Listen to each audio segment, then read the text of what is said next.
Hello दोस्तों, नमस्कार। आप सभी का स्वागत है आशीष क्लासेस पर। डिस्कस करेंगे एडिटोरियल। और उससे पहले बता दूं आपको कि ये कोर्स हमारा लाइव चल रहा है। लाइव मतलब अभी फिलहाल चल रहा है, वैसे रिकॉर्डेड बैच है। अब इसको पर डे आपको वीडियोस मिल रहे हैं। इस सेशन में काफी सारे क्लासेस यहाँ पे हो चुकी हैं। पर डे एक वीडियो मिलेगा। ट्रांसलेशन का बैच है, हिंदी टू इंग्लिश ट्रांसलेशन आप सीख सकते हैं। इंग्लिश टू हिंदी हम पर डे 5 बजे एडिटोरियल के थ्रू सीख ही रहे हैं। ठीक है, ये बैच बहुत हेल्प करेगा। आप किसी भी एग्जाम में अपियर होंगे तब भी, और तब भी हेल्प करेगा जब आप इंग्लिश की अंडरस्टैंडिंग डेवलप करना चाहेंगे। ठीक है जी, सारी विशेषताएं यहाँ पे आपको दे रखी हैं। कुछ फिर भी किंतु परंतु हो तो आपको एक नंबर दे रखा होगा, वहां पे आप संपर्क करेंगे, वहां पूछ लीजिएगा। ठीक है, जो सेशन हम पढ़ेंगे उसका पीडीएफ आपको टेलीग्राम चैनल पर डे उपलब्ध हो जाता है। ठीक है, 5 बजे ये सेशन चलता है। नए हो भाई तो सब्सक्राइब जरूर कर लो चैनल को, और बेल आइकन को भी क्लिक कर लो। और पुराने हो तो अपना कंटिन्यूटी बना के रखो, रेगुलर वीडियोस देखो और रिवीजन करते रहो। क्या है hot on clay? Hot on clay, clay वैसे तो मिट्टी को बोलते हैं, चिकनी मिट्टी होती है उसको बोलते हैं, लेकिन ये टेनिस का जो है एडिटोरियल जो है वो टेनिस आधारित एडिटोरियल है। तो यहाँ पे टेनिस में जो प्लेइंग एरिया होता है, इसको लिख लेना, प्लेइंग एरिया इन टेनिस। तो टेनिस में जो खेलने वाला जो एरिया, जैसे पिच होती है ना क्रिकेट में, वैसे जो खेलने वाला एरिया होता है उसको बोलते हैं क्ले। ये बना किससे होता है? Made with crushed, made with crushed stone and bricks, stone and brick, इससे बना होता है। ठीक है, क्रश्ड मतलब पीसे हुए यहाँ पे पत्थर और ईंटें, इससे बना हुआ होता है। एक प्रकार से लाल ये बन जाता है, तो इसका लाल मिट्टी जैसा दिखता है उसको बोलते हैं क्ले। और हॉट है इसका मतलब गर्म है, तो यहाँ पे एक्चुअल में इसका मतलब क्या है? लाल मिट्टी पर तपिश, ऐसा इसका थोड़ा साहित्यिक अंदाज में। तपिश मतलब गर्म है इसलिए ऐसा निकाल सकते हो। किसको लेकर लिखा गया है? फ्रेंच ओपन टूर्नामेंट है, इसको लेकर लिखा गया है। The French open looks truly open. तो फ्रेंच ओपन जो टूर्नामेंट है, ये सब्जेक्ट हो गया। लुक्स, यहाँ एट नहीं दे रखा है तो इसका मतलब है दिखना। अगर एट होता तो हम इसको बोलते देखना। तो फ्रेंच ओपन लग रहा है, दिख रहा है। वैसे तो मैं कह रहा हूं लग रहा है, लेकिन फिर भी एस और ईएस ही है, इसमें इजएमआर नहीं है। ये ग्रामर की बारीकियां हैं जो हमारे आप कोर्स से सीख सकते हैं। यहाँ पे लुक जो है उसमें आईएनजी नहीं आता है दिखने के सेंस में। जब इसका मतलब देखना होता है तो ही इसमें आईएनजी लगता है, दिखने के अर्थ में तो आईएनजी लगता नहीं है। देखने के अर्थ में जब एट होता है तब आईएनजी लगता है, इसीलिए इसको प्रेजेंट सिंपल में रखा गया है। तो फ्रेंच ओपन लग रहा है, ट्रूली ओपन, बिल्कुल सचमुच ओपन, खुला, दोनों टर्म्स में। In both men's and women sections, दोनों वर्गों में, चाहे वो महिलाओं वाला वर्ग हो या पुरुषों वाला वर्ग हो, बोथ के साथ एंड लगता है, ये आपको ध्यान रख लेना है ना। बोथ के साथ हमेशा एंड आता है, काम की बात है। एक काम की बात और है, ट्रू की स्पेलिंग ये होती है TRUE, लेकिन ट्रूली की स्पेलिंग में ई नहीं आता है, ट्रूली ऐसे बनता है। ये वाली बात बहुत काम की, ठीक है ना। ट्रू जो है वो TRUE, ट्रू नहीं होता, ट्रू, ट्रू है ना। और ई LY लगाओ तो ई हटा दो, ट्रूली ऐसे बनेगा। तो फ्रेंच ओपन दिख रहा है, वास्तव में एकदम खुला। किसके लिए? दोनों में, महिलाओं और पुरुषों दोनों वर्गों में ये खुला दिख रहा है। ठीक है, आगे देखो, द फ्रेंच ओपन 2025, ये जो फ्रेंच ओपन है 2025, विच गोट अंडरवे। गेट अंडरवे का मतलब होता है स्टार्ट होना, बिगिन होना। ये एक फ्रेज, स्टार्ट होना या बिगिन होना, गेट अंडरवे, ये क्या है? एक फ्रेज है, एक वाक्यांश है, लिख लीजिएगा। इसका मतलब है स्टार्ट या बिगिन। तो ये फ्रेंच ओपन जो है, अब इसके बारे में यहाँ बीच में एक एडिशनल जानकारी देने के लिए इसने विच का प्रयोग किया, जो स्टार्ट हुआ संडे को। ठीक है, एट वंस मतलब तुरंत, इमीडिएटली। एट वंस मतलब होता है इमीडिएटली, तुरंत।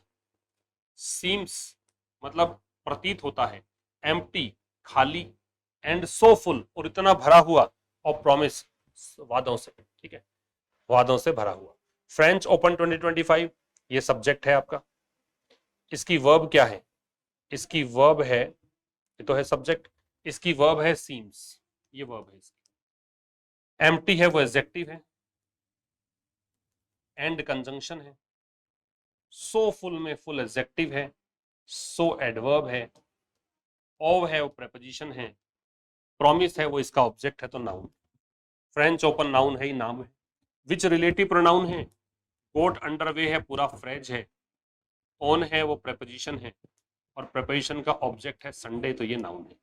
ठीक है, संडे में एस कैपिटल भी आएगा, नाम है इसलिए।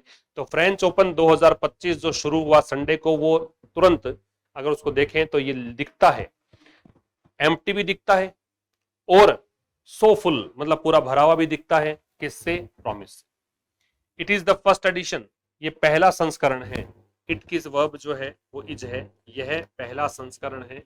विदाउट प्रेपोजिशन है, किसके बगैर, द नाउ रिटायर्ड, अब जो सेवानिवृत्त हो चुके हैं, रिटायर हो चुके हैं, 14 टाइम चैंपियन राफेल नडाल, 14 बार के ये चैंपियन रहे हैं फ्रेंच ओपन के, राफेल नडाल इनका नाम है। हु रिलेटिव प्रोनाउन है, जिसका सीधा सा काम है रिलेट करना पहले वाले शब्द को। तो वो राफेल नडाल जिन्होंने स्टैब्लिश किया था, जिन्होंने स्थापित किया था, पास्ट परफेक्ट टेंस है। सच ए स्ट्रेंगल होल्ड, स्ट्रेंगल होल्ड का मतलब है ग्रिप या क्लच या कंट्रोल, मतलब बहुत ही मजबूत पकड़ जो होती है ना, उसको बोलते हैं हम क्या, स्ट्रेंगल होल्ड। तो इन्होंने पेरिस में ऐसा एक मजबूत पकड़ स्थापित की थी, दैट रोलांड गैरोस। अब रोलैंड गैरोस जो है ना, ये वैसे तो नाम दे रखा है, वैसे कोई एविएटर था फ्रांस का, मतलब हवाई जहाज उड़ाने का काम करता था, उसको उसका नाम है। लेकिन यहाँ पे जो रोलैंड गैरोस है, उसका सीधा सा मतलब है फ्रेंच ओपन। ये इस टूर्नामेंट के लिए ही यूज किया जाता है नाम, फ्रेंच ओपन के लिए। ठीक है, तो पेरिस फ्रांस की राजधानी है। तो हु हैड एस्टैब्लिश, इसने स्थापित किया था, सच ए स्ट्रेंगल होल्ड मतलब ऐसी पकड़, इन पेरिस, पेरिस में, दैट रोलैंड गैरोस की जो ये फ्रेंच ओपन है, during a soul stirring ceremony. Soul stirring क्या होती है, ये होती है थ्रिलिंग, जो रोमांचक है, जो एक्साइटिंग है, जो रोचक है। सेरेमनी का मतलब हो गया फंक्शन, जो ये एक फंक्शन समारोह कह सकते हो। ठीक है, ऑन द ओपनिंग इवनिंग, ये हो गया जिस समय उद्घाटन हुआ, उद्घाटन की संध्या। ओपनिंग मतलब इनोग्रेशन, इवनिंग मतलब संध्या। इमोर्टलाइज्ड, इमोर्टलाइज मतलब अमर बना दिया इसने। इमोर्टलाइज क्या होता है, अमर बना देना। अमर बना देना मतलब इसको कह सकते हो आप कमेमोरेट कह दो, इसका मतलब है कमेमोरेट, यादगार बना दिया, यादगार, इमोर्टलाइज, है ना। या एग्जाल्ट, बहुत प्रशंसा करने को भी बोलते हैं। या मेक इमोर्टल, अमर कर देना। ठीक है, हिज फुटप्रिंट, उनके पद चिन्ह, क्वाइट लिटरली, बिल्कुल अक्षर से, मतलब पद चिन्ह ऐसे छाप दिए। कहां पर, इस कोर्ट में, इस टेनिस कोर्ट में। ठीक है, फिलिप चार्टियर नाम से सॉरी, ये जो कोर्ट है इसमें, एक बार फिर समझेंगे। स्पोर्ट्स आर्टिकल जो होते हैं ना, थोड़े से मुश्किल होते ही हैं, थोड़ी सी डिफिकल्ट टर्मिनोलॉजी यहाँ पे यूज होती है, डिफरेंट टाइप्स ऑफ थिंग्स होती हैं यहाँ पे। थोड़ा समझने के लिए आपको, आपका वो कंसंट्रेशन चाहिए, आपकी थोड़ी मेहनत चाहिए, तब जाके स्पोर्ट्स एडिटोरियल समझ में आते हैं। फिर भी देखो मैं बहुत आसान तरीके से समझा रहा हूँ, समझ में आ जाएगा। It is the first edition, ये पहला संस्करण है, जिसके किसके बगैर, जो अब रिटायर हो चुके 14 बार के चैंपियन राफेल नडाल के बगैर, जिन्होंने स्थापित किया ऐसा स्ट्रेंगल होल्ड, ऐसी पकड़ पेरिस में, कि जो फ्रेंच ओपन है, फ्रेंच ओपन जिसने एक समारोह जो हुआ था, जिस संध्या को, जिस शाम को ये उद्घाटन हुआ था, उसमें एक रोमांचक जो सेरेमनी हुई थी, उस दौरान इस फ्रेंच ओपन ने इनके पद चिन्हों को अमर कर दिया, एकदम अक्षर से। कहां पर, इस कोर्ट पर। ठीक है, अब सब्जेक्ट वर्ब समझ लो। इट की वर्ब तो इज है, it is the first edition, इसमें द डिटर्मिनर हो गया। फर्स्ट है वो न्यूमरल एडजेक्टिव है और ऑर्डिनल नंबर है, और जो ऑर्डिनल नंबर होते हैं उनसे पहले हम द लगाते हैं, फर्स्ट सेकंड थर्ड फोर्थ, इनसे पहले द लग गया। एडिशन नाउन हो गया, विदाउट प्रेपोजिशन हो गया। द डिटर्मिनर है। नाउ रिटायर्ड, अब जो रिटायर हो चुके, वैसे तो नाउ एडवर्ब होता है, लेकिन नाउ रिटायर्ड जो है पूरा ही एडजेक्टिव का काम कर लेगा। 14 टाइम ये भी एडजेक्टिव का काम करेगा। चैंपियन नाउन है, राफेल नडाल नाउन है ही। हु रिलेटिव प्रोनाउन है। हैड एस्टैब्लिश्ड ये वर्ब हो गई और पास्ट परफेक्ट है। सच है वो वैसे एडवर्ब होता है। सच के बाद में जब भी आप नाउन लगाते हैं, है ना, सच एक प्रोनाउन भी होता है, तो यहां जब भी आप नाउन लगाते हैं तो याद रखिए कि अगर या तो प्लूरल नाउन लगाइए, और प्लूरल नहीं लगाते हैं तो उससे पहले आपको ए या एन लगाना पड़ेगा। तो अ स्ट्रेंगल होल्ड इन प्रेपोजिशन है। पेरिस यहाँ पे नाउन है। ठीक है, ये नाउन हो गया, नाम है। दैट, ये कंजंक्शन हो गया कि, ये हो गया कंजंक्शन। रोलैंड गैरोस नाउन हो गया। अब ये वाली बात है बीच में, इसको थोड़ा सा हटा दीजिए इसको।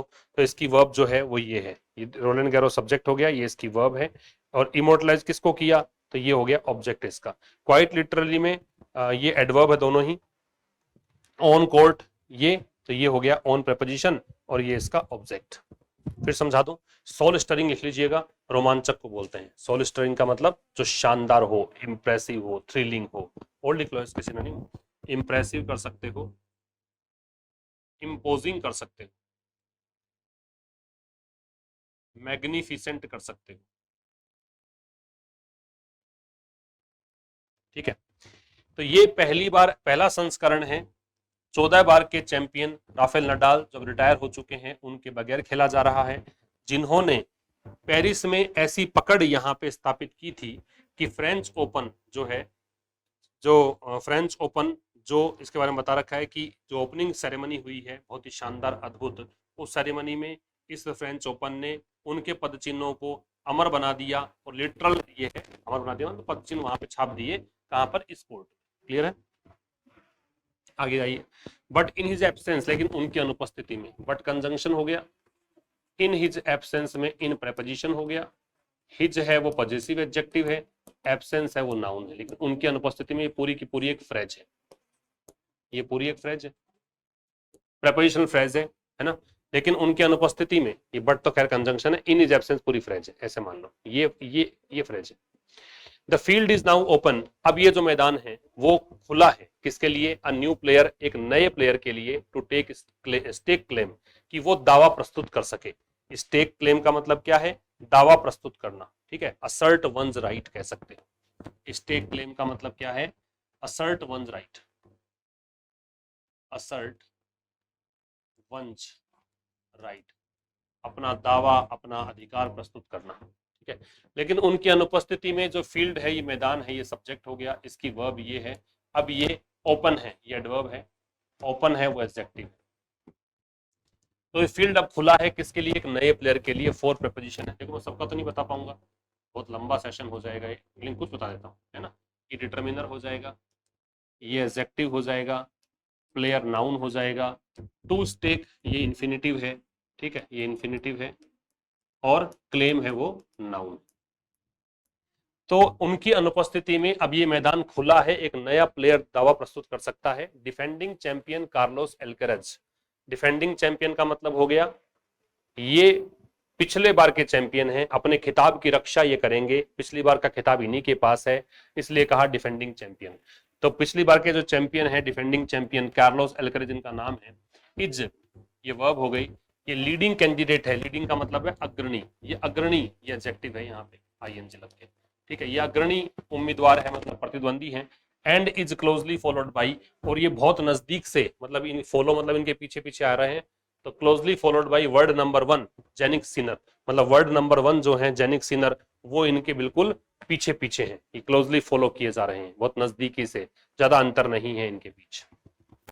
डिफेंडिंग चैंपियन जो है कार्लोस एल्कराज, वो अग्रणी कैंडिडेट है, और ये क्लोजली फॉलो किए जा रहे हैं किसके द्वारा, वर्ड नंबर 1 जेनिक सिनर के द्वारा। ठीक है, इज यहाँ पे फिर से वर्ब है, और फॉलोड है, ये भी वर्ब है, तो ये हेल्पिंग वर्ब है, ये मैन वर्ब है, क्लोजली है वो यहाँ एडवर्ब है, बाई है वो यहाँ प्रेपोजिशन है, एंड है वो कंजंक्शन, ये है वो नाउन है।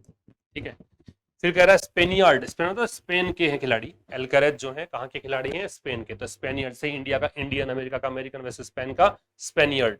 स्पेनियर्ड एल्करेज जो है, अब ये सब्जेक्ट है, हैज वार्म्ड अप, इन्होंने वार्म अप कर लिया है बहुत अच्छे से। वार्म अप करना मतलब कोई भी इवेंट होना उससे पहले की तैयारी कर लेना।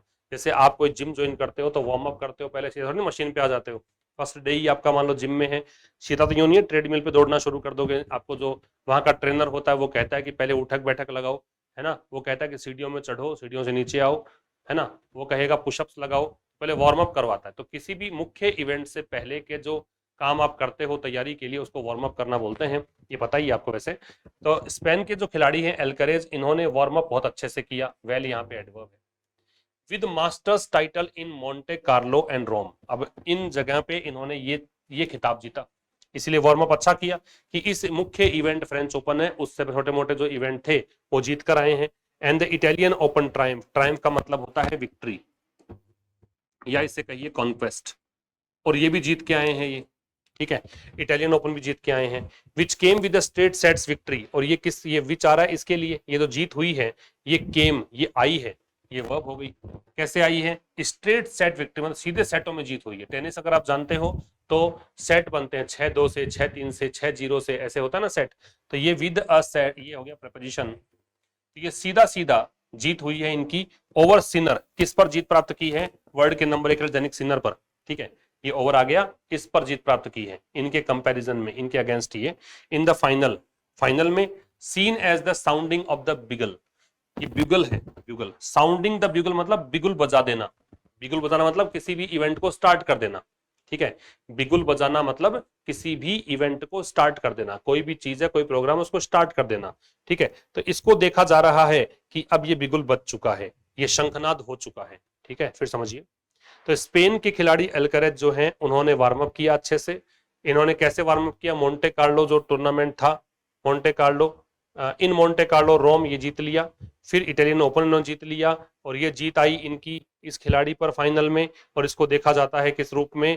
इस रूप में, ठीक है। Seen as the, as adverb होता है, एज प्रेपोजिशन भी होता है, एज कंजंक्शन भी होता है, बताया हुआ है, ठीक है। ये इस रूप में इसको देखा गया है कि बिगुल बज चुका है, शंखनाद हो चुका है। आगे कह रहा है बट सिनर, लेकिन सिनर जो है ये ओजेनिक सिनर की बात है। डिस्पाइट द डिफीट, डिस्पाइट का मतलब है के बावजूद, इसकी जगह आप लिख सकते हो इन स्पाइट ओ, ये प्रेपोजिशन है, ठीक है। तो ये कह रहा है कि लेकिन सिनर जो है अपनी इस हार के बावजूद, दैट डिफीट मतलब ये उसी इटालियन ओपन की बात कर रहा है, उसमें जो हार हुई है तो डेफिनेट हो गया, उस हार के बावजूद विल नॉट बी डिसहार्टेंड, ये डिसहार्टेंड नहीं होंगे, डिसहार्टेंड मतलब डिसअपॉइंटेड नहीं होंगे, है ना, ये दुखी नहीं होंगे, ये डिजेक्टेड निराश नहीं होंगे, ये सब मतलब है इसके। डिसअपॉइंटेड कह सकते हो, सैड कह सकते हो, है ना, या डिजेक्टेड कह सकते हो, और अगर चाहो तो डिप्रेस्ड कह दो, फ्रस्ट्रेटेड कह दो, डिप्रेस्ड कह सकते हो, फ्रस्ट्रेटेड कह सकते हो, तो ये निराश नहीं होंगे उस हार से, ठीक है। तो सिनर की जो वर्ब है वो विल, ये मॉडल हेल्पिंग वर्ब, ये बी मैन वर्ब, और डिसहार्टेंड है वो एडजेक्टिव है, पास्ट पार्टिसिपल है। अगर एडजेक्टिव थर्ड फॉर्म में दे रखी है वर्ब और एडजेक्टिव बन रही है तो पास्ट पार्टिसिपल है। Rome was is first tournament, Rome जो था उनका पहला टूर्नामेंट था। रोम की वर्ब ये है, ये सब्जेक्ट हो गया, ये वर्ब हो गई। रोम पहला टूर्नामेंट था, हिज फर्स्ट। अब आप पूछो कि फर्स्ट के पहले द क्यों नहीं लगाया? अभी तो बता ही रहा था कुछ समय पहले कि फर्स्ट सेकंड थर्ड द लगेगा, लेकिन यहाँ बेटा इसलिए नहीं आएगा कि हिज पॉजेसिव एडजेक्टिव आ गया। ये उनका पहला टूर्नामेंट था आफ्टर सर्विंग ए 3 month doping related suspension. After serving, इसको झेलने के बाद, सर्व जो होता है ना वो एक तो सेवा करना भी होता है, सर्व मतलब इस काम को करने के बाद, तो एक सस्पेंशन झेला इन्होंने डोपिंग रिलेटेड। डोपिंग सुना होगा, डोपिंग टेस्ट होता है खेल में, ये हो गया संबंधित, सस्पेंशन हो गया, ये तो हो गया आपका एडजेक्टिव, सस्पेंशन हो गया निलंबन, ठीक है। 3 मंथ का जो निलंबन इनको मिला था, 3 महीने डोप टेस्ट के बाद इनको निलंबित कर दिया गया था, उसके बाद ये पहला टूर्नामेंट था, ठीक है ना। तो ये पहला टूर्नामेंट किसके बाद था? जब इनको 3 महीने सस्पेंड कर दिया गया। अब सस्पेंशन के लिए आप क्या लगा सकते हो? आप यहाँ पे एलिमिनेशन लगा सकते हो, आप यहाँ पे एक्सपल्शन लगा सकते हो, रिमूवल लगा सकते हो, हटा दिया था इनको एक बार, 5 मैच विनिंग रन, और 5 महीनों का जो विनिंग रन था, जीत इन्होंने करी थी, है ना, इंक्लूडिंग, जिसमें शामिल है ये प्रेपोजिशन 6061 की डिमोलिशन। डिमोलिशन मतलब बहुत बुरी तरह से हरा देना, वैसे डिमोलिशन डिस्ट्रक्शन होता है, तबाही होती है। ये तबाही ऐसे आई कि बहुत जबरदस्त खेल इन्होंने दिखाया ओपोनेंट के विरुद्ध, और बहुत बड़े मार्जिन से जीत गए, 6-0 6-1 से। मतलब प्रतिद्वंदी को केवल एक बार ही जीतने दिया, एक ही गेम पॉइंट इनको मिला, मतलब गेम पॉइंट तो क्या ही मिला, एक ही बस सेट में एक बार ही जीते, बाकी तो ये पूरा ही सीधा सेट जीत गए थे। और 2 टाइम फ्रेंच ओपन फाइनलिस्ट, और किसको हराया? डिमोलिशन किसका हुआ? 2 बार के फ्रेंच ओपन फाइनल में पहुंचने वाले और वर्ल्ड के नंबर 8 खिलाड़ी कैस्पर रड की बात है। प्रूव्ड, इसने सिद्ध किया, ठीक है, ये वर्ब हो गई। दैट कंजंक्शन है कि जो एलीट टेनिस है, एलिट का मतलब क्या है? जो सुपर्ब है, जो श्रेष्ठ है, तो इसको बेस्ट कहते हैं। जो बेस्ट टेनिस है वो जो स्टिल का मतलब होता है इवन नाउ, ये एडवर्ब है कि बेस्ट टेनिस जो है वो अभी भी हिस्सा है उनकी मसल मेमोरी का। मसल मेमोरी क्या होती है? ये आप जैसे कई बार इतनी बार प्रैक्टिस कर लो, इतना अभ्यास कर लो कि फिर आपको सोचना नहीं पड़े। जैसे मान लो आप क्रिकेट खेलते हो, है ना, तो आपने बॉलिंग करने का, बॉलर हो मान लो, इतनी बार अभ्यास कर लिया कि ऐसे हाथ घुमा के आपको फेंकना है ना, तो इतनी बार अभ्यास आपका हो गया कि आपको सोचना ही नहीं पड़ रहा है कि वो हाथ अपने आप ही यूं चला जाता है। तो इसको बोलते हैं मसल मेमोरी, की आपके मसल्स में आपकी जो मांसपेशियां हैं उनकी मेमोरी में वो परमानेंट रूप से स्टोर हो गया है, उसको बोलते हैं मसल मेमोरी। तो ये जो टेनिस में खेलते हैं शॉट, ऐसे खेला है ना, तो ये सब अपने आप ही सेट हो गया। तो ये सब उनको ध्यान होगा कि इन्होंने ये इतने कारनामे किए। जैसे जामवंत ने हनुमान जी को शक्तियां याद दिलाई थी, वैसे शक्तियां दिलाने की जरूरत है, बाकी तो खिलाड़ी वर्ड नंबर 1 खिलाड़ी है ये कहना चाह रहा है। फिर समझिएगा, लेकिन सिनर इस हार के बावजूद भी दुखी नहीं होंगे। रोम उनका पहला टूर्नामेंट था। इसके बाद 3 महीने का डोपिंग से संबंधित सस्पेंशन झेलने के बाद और 5 मैचों की जो विनिंग रन थी, उनकी विनिंग स्ट्रीक थी, मान लो कि 5 मैच वो जीत कर आए थे, जिसमें एक ये मैच भी शामिल है जिसमें उन्होंने 2 बार के फ्रेंच ओपन फाइनलिस्ट और वर्ल्ड के नंबर 8 खिलाड़ी कैस्पर रड को हराया था। तो ये जो चीजें हैं ना, एक तो रोम की वर्ब तो वॉज आ गई, है ना, इसके बाद में ये वाला जो है ना 5 मैच विनिंग रन, ये सब्जेक्ट है आपका पूरा। 5 मैचों का जो विनिंग रन था, इसने प्रूव किया कि जो श्रेष्ठ टेनिस है वो अभी भी हिस्सा है उनकी मसल मेमोरी का, अभी भी उनको याद है वो चीजें। ठीक है, तो यहां सब्जेक्ट वर्ब की बातें अगर करें तो एलिट टेनिस की वर्ब है वो वॉच है, ये लिंकिंग वर्ब है। स्टिल है वो एडवर्ब होता है, वैसे पार्ट है वो नाउन है, और प्रपोजिशन है। ठीक है, हिज मसल मेमोरी में his possessive adjective muscle memory पूरा ही नाउन हो जाएगा, कंपाउंड नाउन हो जाएगा। ठीक है, आगे देखिएगा, Novak Djokovic the 24 time major winner. अब नोवाक जोकोविक की बात कर लो, जानते ही होंगे इस व्यक्ति को आप।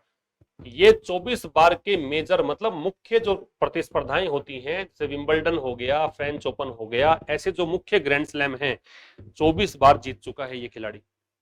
इसके बाद आओ इज विदाउट अ स्लैम। अब ये खिलाड़ी बगैर स्लैम के है, स्लैम मतलब ग्रैंड स्लैम, जो बड़ी प्रतियोगिता टेनिस में होती है उसकी बात कर रहा है। कब से? इस समय से 2023 से ही ये खिलाड़ी विदाउट इसके रहा है, 2023 से ही ये कोई बड़ी प्रतिस्पर्धा जीत नहीं पाया है। तो नोवाक जोकोविक जो है 24 बार का मेजर टूर्नामेंट विनर है ये, और अब ये 2023 से यूएस ओपन जब से हुआ है तब से इनको एक भी खिताब नहीं मिला है। हिज वर्स्ट रन, उनका सबसे खराब जो रन मतलब यहाँ पे जो उनका दौर रहा, उनका जो पीरियड रहा, इस रन को पीरियड मान लो, जो सबसे खराब पीरियड रहा सिंस 2016-18, 2016 से 18 इस सत्र के बाद, but by winning in Geneva last week, लेकिन ये जीत गए जिनेवा में पिछली बार। हिज 100 टूर लेवल टाइटल, ये उनका 100वां टूर लेवल टाइटल था। ही इज एटलीस्ट, वो कम से कम, एटलीस्ट एक फ्रेज है, इसका मतलब कम से कम। ही इज बैक, ये ही की वर्ब है, वो वापस लौट आए हैं इन द कॉन्वर्सेशन, मतलब चर्चाओं में, बातचीत में। फिर समझो, नोवाक जोकोविक जो हैं, जो कि 24 बार के मेजर विनर हैं, वो बगैर स्लैम के हैं, बगैर ग्रैंड स्लैम के हैं, विदाउट प्रेपोजिशन है, प्रेपोजिशन का ऑब्जेक्ट है, एस कैपिटल दे रखा है, ग्रैंड स्लैम की बात कर रहा है।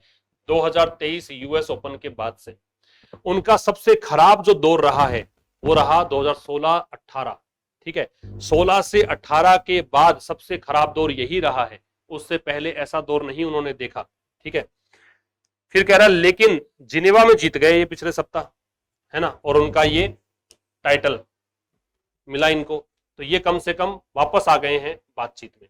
अलेक्जेंडर जुरेव, ये नया खिलाड़ी है, इसकी बात करो, ये सेमीफाइनलिस्ट रह चुका है और better for 4 successive years. Successive मतलब कंसेक्यूटिव, मतलब लगातार, ये एडजेक्टिव है। सक्सेसिव मतलब कंसेक्यूटिव, मतलब लगातार। इसको और क्या कह सकते हो? इसको आप इन अ रो कह सकते हो, इन अ रो, लगातार, इन सक्सेशन कह सकते हो। ठीक है, एक सेमीफाइनलिस्ट है, मतलब सेमीफाइनल में पहुंचा हुआ खिलाड़ी है, और better for 4 successive years in Paris, और ये बहुत बेहतर खिलाड़ी रहा है 4 लगातार सालों में पेरिस, मतलब और बेटर मतलब या तो सेमीफाइनल में पहुंचा है या उससे भी बेहतर किया है, फाइनल में पहुंचा है 4 लगातार सालों में पेरिस में। विल वांट, ये इसकी वर्ब है, ये व्यक्ति चाहेगा to shrug off, shrug off का मतलब यहां लिखो गेट रिड ऑफ, छुटकारा पाना, वैसे श्रग ऑफ का मतलब इग्नोर करना भी होता है, इग्नोर करना भी लिख लो। तो ये छुटकारा पाना चाहेगा, वैसे यहाँ पे इसका जो मतलब है ये निकल रहा है। हिज पेची रिसेंट, पेची का मतलब है जो अस्थिर है, अनस्टेबल है, ठीक है, अनस्टेबल, पेची अस्थिर। रिसेंट फॉर्म, हाल फिलहाल के जो फॉर्म है इनकी अस्थिर, उससे छुटकारा पाना चाहेगा। एंड शो, और दिखाना चाहेगा, दैट कंजंक्शन है कि ही बिलोंग्स, कि वो संबंधित है किससे, वर्ड के बेस्ट का। वैसे यहाँ पे टू आना चाहिए था, लेकिन यहाँ टू इसलिए नहीं आ रहा कि कोई कैटेगरी तो है, मतलब कोई ऐसे है नहीं, कोई जगह तो है नहीं, इसलिए कहा है कि वर्ल्ड के सबसे बेस्ट खिलाड़ी हैं, उसमें इनका नाम भी शामिल है। ही सब्जेक्ट है, ये वर्ब है, मैन वर्ब है, ठीक है, नोट डाउन कर लीजिए। ठीक, फिर समझा देता हूं इसको। अलेक्जेंडर जुरेव जो है, इनकी विशेषता दे रखी है यहाँ पे कि ये या तो सेमीफाइनलिस्ट रहे हैं या उससे बेहतर इन्होंने किया है 4 लगातार सालों में पेरिस में। तो यहाँ ए डिटर्मिनर हो गया, सेमीफाइनलिस्ट है वो नाउन हो गया, और है वो कंजंक्शन है, बेटर है वो एडजेक्टिव है, वैसे फोर है वो प्रेपोजिशन है, इसका ऑब्जेक्ट है वो ये ईयर है, सक्सेसिव, सक्सेसिव एडजेक्टिव है, ये फोर जो है ये भी एडजेक्टिव है, न्यूमरल एडजेक्टिव है, कार्डिनल नंबर है, इन है वो प्रेपोजिशन है, पेरिस है ये इसका ऑब्जेक्ट है। ये अलेक्जेंडर जुरेव की वर्ब है will want, will helping verb, want main verb. To shrug off ये इन्फिनेटिव है। हिज पैची रिसेंट फॉर्म मतलब उनकी हाल फिलहाल की जो अनस्टेबल फॉर्म, और लिख लो इसको, वेरिएबल लिख लो, अनइवन लिख लो, ठीक है, ये उनकी जो अस्थिर फॉर्म है। एंड शो, ये विल तो लगा ही रखा है, बस शो लगाया है बेस फॉर्म विल के साथ ही, ये मानो इसको ऐसे मान लो, विल यहाँ भी है लेकिन लगाया नहीं। दैट कंजंक्शन है कि ऐसा दिखाना चाहेंगे कि वो बिलोंग करते हैं वर्ल्ड के बेस्ट खिलाड़ियों में, ठीक है। ये था आज के इस एडिटोरियल में। तो स्पोर्ट्स एडिटोरियल भी आसानी से समझ में आ सकता है, लेकिन जरूरत है कंसंट्रेशन की, जरूरत है प्रैक्टिस की, जरूरत है वो अच्छे रिच वोकैबुलरी की, जो आपकी धीरे धीरे हो ही जाएगी। और काफी सारे बच्चे तो बताते भी हैं मुझे कि इन सेशन को देखने के बाद में हमारी जो वोकैबुलरी है या कॉम्प्रिहेंशन सेगमेंट है बहुत बेहतर हो गया है। बेस्ट विशेज आपको अपने जीवन में बहुत ऊंचाइयां आप छुएं। इंग्लिश के कारण जो चीज़ें आपको नहीं मिल पा रही हैं, जो रुकावटें आ रही हैं, वो दूर हो जाएंगी धीरे धीरे। आप इंग्लिश को बहुत बेहतर कर पाएंगे, लेकिन आप मेरी मेहनत के साथ साथ आपकी मेहनत की भी आवश्यकता है। उम्मीद करता हूं मेहनत आप कर ही रहे होंगे। Okay, thank you very much, see you tomorrow at 5 with a new session. नमस्कार।